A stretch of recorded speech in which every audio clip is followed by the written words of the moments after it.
You're listening to the 10-Minute Bible Hour podcast. It's fast, fun, free, daily deep dive Bible. And right now, we're talking about Galatians. Oh my! Last time around, we're talking about Greek philosophy and Plato and Aristotle and video games with my son and the four elements and fighting dragons and stuff. And you're probably like, what? That was a lot, man. Maybe you felt a little overwhelmed by that. I would encourage you not to. You know why? Because you're smart and you're good at understanding ideas and interpreting things.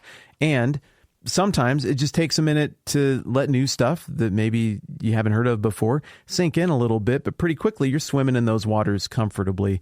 So the goal today is to make sense of what Paul is talking about here in Galatians 4, verse 3.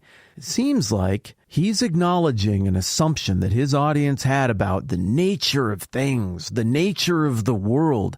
And it seems like what he's saying is, that was your reality before Christ. But now in Christ, there is something bigger and even truer than the most foundational, fundamental elements of nature that seem to undergird and define everything. I have often said, as we've been working through Jesus stuff, like in our first season on Matthew, this kingdom stuff, this Jesus stuff is held out in the Bible as being the truest, realest thing ever. Bigger than all other realities, encompassing of all other realities. This is the big one, the big truth. And Paul certainly is saying the same stuff here. So let's dig into this language that we started talking about a little bit yesterday. Here's the passage in question, Galatians 4, 1 through 5.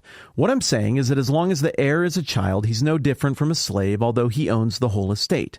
All right, that is reading back here in Galatians chapter 4 to the end of Galatians chapter 3, where Paul had been talking about the law and saying the law was good. God did a good job with the law. The law had a very specific role, and that role was to serve as a tutor. It shows us our own failure before God, and it shows us our sin and why we need God. It shows us the character of God. It provides order and boundaries to society. The law was good, but the law is not ultimately the end game for right standing with God and salvation.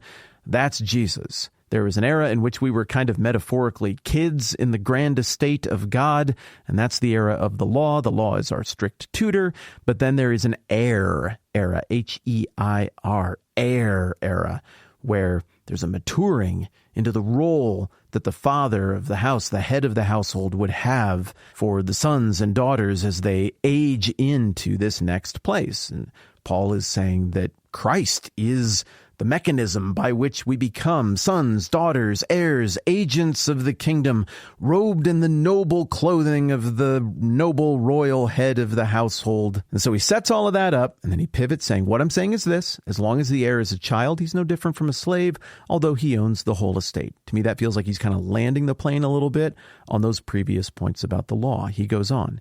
He's subject to guardians and trustees until the time set by his father. Sure, we're understanding the imagery here, I think. But now he says in verse 3, so also, and I think you could take that so also as one of two pivots.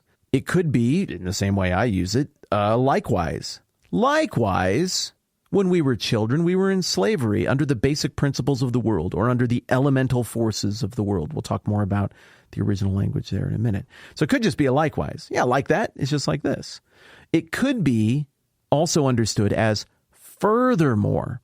It's not just the law that we were subject to. It's the law and us being locked into nature. Those primeval elemental forces that everybody can reason to. Everything's made of some combination of earth and water and wind and fire, something like that. Those four elements, that ancient elemental Greek theory of the natural physical world, it might be that what Paul is saying here is that even more so than just being in a state of slavery under the law, we were there, but also we're in a state of slavery and subjection to the elemental forces of earth, just nature as we understand nature, bound in time, bound by the physical world. Now, I tend to think it's the latter. I think Paul is expanding his point here to then go on to say that Christ is giving us freedom and right standing before God and a role as an heir in the household of God, which elevates us out of that position, that double position of slave that we were in under the era of the law and locked into the physical world best characterized by just saying the elemental forces of existence. You need to know that there are really smart people who are better at all of this than I am, who think that what Paul is saying here is that he's just doubling down on the law. So also, when we were children, we were in slavery under the basic principles of the world, or the basic elemental forces. Here's why I disagree with those people who are smarter than me, though. Paul doesn't say basic principles of the world before here in Galatians when he's talking about the law. He says the law. He calls it what it is. Is the law the basic principles of the world? Well, here's where the smart people maybe have a point. Yeah, if Paul's taking an example from everyday life here and he's saying, it's just the way things work in a household. You start like this, you get tutored, you have a bunch of rules, even though you're eventually going to be an heir to the household, you're just a pup and you don't get that right standing, that full standing until later on. You sort of graduate into it. So it's possible that Paul's saying the basic principles, the basic elemental order of things in the world is this trajectory of growth that he's describing, where you're a kid, you get tutored, and eventually you get more responsibility, and eventually you have ownership as an heir of the household. Or maybe he was saying we were slaves subject to the law and also slaves subject to the natural order, but then Christ, and that's the next verse. But when the time had fully come, God sent his son, born of a woman, born under the law, to redeem those under the law, that we might receive the full rights of sons. Now, in fairness, I think either interpretation works. It's not like, oh, if it's how Matt thinks it is, then the Bible makes sense. But if it's how those other smart people he's vaguely referencing think it is, then there was probably no Jesus and everything's fake and there's no God and I don't know what I'm going to do with my life. It's not like that. Either way, I think this is all cohesive theologically. I'm just curious. I'm not like trying to solve Christianity or God or the Bible or anything here.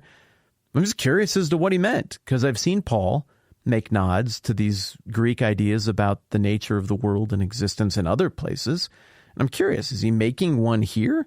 And if so, well, that kind of takes me down a meaning rabbit hole even further as to what he's driving at. Is he just doubling down on his analogy about the law here and the role it plays, that being similar to like a guardian or a steward or a tutor when somebody's young and learning about how the things are and how the house is and how the master of the house is, and he's just kind of landing the plane on it and fleshing it out? Well, yeah, I mean, it could be that. That would be great too. But obviously so much of the tension here in solving it just has to do with the English translation. I got one in front of me that says basic principles of the world.